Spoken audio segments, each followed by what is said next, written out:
मीका बाप 7। मुझ पर अफसोस, मैं ताबिस्तानी मेवा जमा होने और अंगूर तोड़ने के बाद की खोशा चीनी की मानंद हूँ।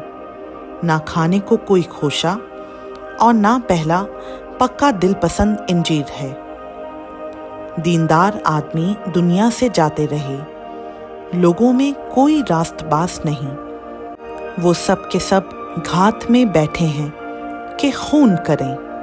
हर शख्स जाल बिछाकर अपने भाई का शिकार करता है। उनके हाथ बदी में फुर्तीले हैं। हाकिम रिश्वत मांगता है और काजी भी यही चाहता है, और बड़े आदमी अपने दिल की हिर्स की बातें करते हैं और यूं साजिश करते हैं। उनमें सबसे अच्छा तो ऊंट कटारे की मानंद है, और सबसे रास्तबाज खारदार झाड़ी से बदतर है। उनके निगहबानों का दिन, हाँ उनकी सज़ा का दिन आ गया है। अब उनको परेशानी होगी। किसी दोस्त पर इत्तेमाद ना करो, हमराज पर भरोसा ना रखो।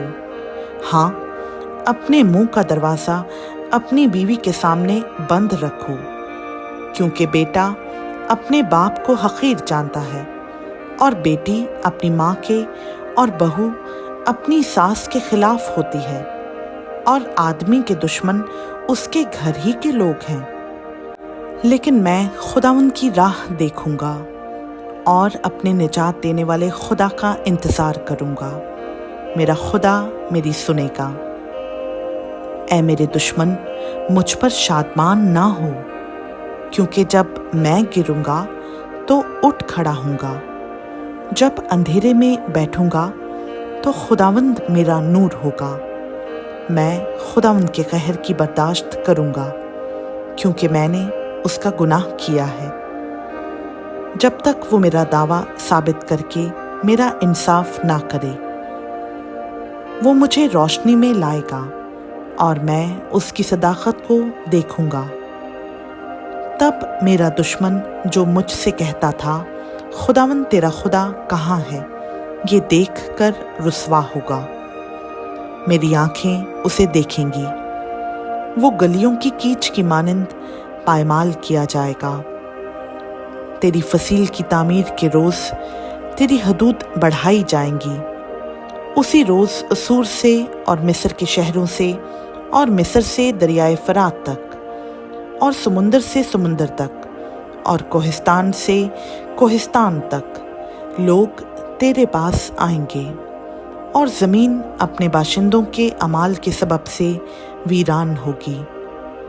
अपने असा से अपने लोगों यानी अपनी मीरास की गल्लाबानी कर। जो करमिल के जंगल में तन्हा रहते हैं, उनको बसन और जलाद में पहले की तरह चरने दे। जैसे तेरे मुल्क मिस्र से निकलते वक्त, वैसे ही अब मैं उसको अजायब दिखाऊंगा। कौमें देख कर अपनी तमाम तवानाई से शर्मिंदा होंगी। वो मुंह पर हाथ रखेंगी और उनके कान बहरे हो जाएंगे। वो सांप की मानंद खाक चाटेंगी और अपनी छुपने की जगहों से ज़मीन के कीड़ों की मानंद थरथराती हुई आएंगी। वो खुदावंद हमारे खुदा के हुजूर डरती हुई आएंगी। हाँ, वो तुझसे हिरासा होंगी। तुझसा खुदा कौन है जो बदकिरदारी मुआफ़ करे और अपनी मीरास के बखिया की खताओं से दरगुजरे।